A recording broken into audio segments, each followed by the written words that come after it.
The best cheese and garlic naan. Lailah's cheese and spinach garlic naan has been a family favourite in the Thermomix community for many years, and we've added 2 new flavours for you to try.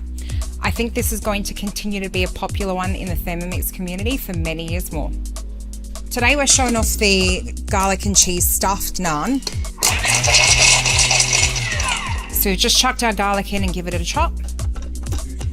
And now we add our yeast. Now if you do buy yeast and you haven't really worked with this before, make sure you keep it in the fridge or the freezer so that it stays active. That's really important. Then we have our baker's flour. Baker's flour is highly recommended because I don't know, there's something about, I don't know what makes baker's flour different to normal flour. I just know that it's like recommended when creating breads and things like that.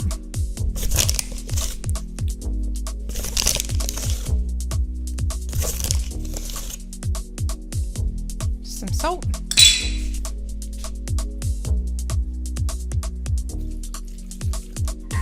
Now during this kneading part, you don't want to leave your machine because while it's kneading, it does wobble around, and unless you've got it on one of these awesome glider boards, it can wobble itself off the bench.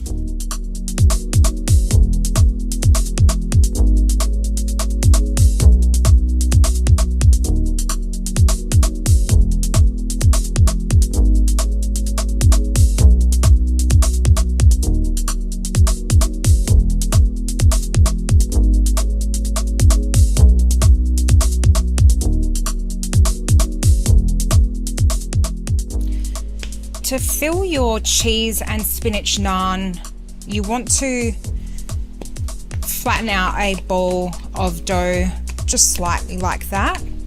And then you want to take a portion of your spinach and kind of spread it around a little bit like that in the middle. Not in a lump, but kind of flat like that. And then take a portion of your cheese and do the same thing. So essentially just sort of sprinkle it over a little bit. And then you want to take your edges like that and pinch them together. Like so.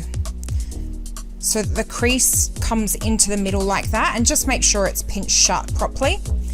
Then you want to flip it over.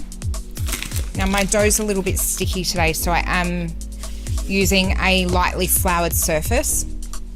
But sometimes you can get away with not needing to do that. It just depends on the temperature and what kind of flour you've used. And you just want to lightly roll it out into a tear shape. So slightly thicker on one end, coming into like a nice thin point like that. And it doesn't really matter if you get little splits in the dough or anything, because you're now going to pop it in a pan and cook it. So what we do is we put the naan in a dry pan and just cook it for a few minutes each side. We don't need to cook it until it's blackened like you see in the traditional tandoor naan that's made in the restaurants. What we do as a little trick is just put it on the gas flames for a few seconds each side once they're done cooking, so that we get that blackened look. And I'll show you what that's like in a second once this is done cooking. So now that that's done cooking, I just want to put it over the gas flame, if you have a gas flame, and this just makes it blackened a little bit like you would see in the traditional tandoor naan that you get from the restaurants.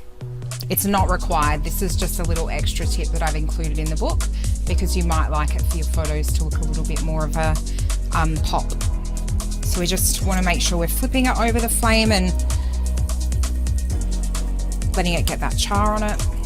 I'll show you what it looks like once it starts getting ready.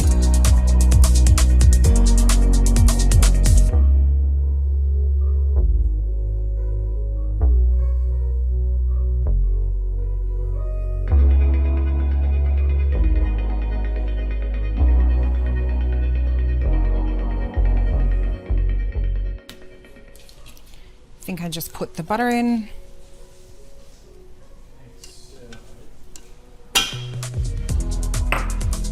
And the cumin seeds.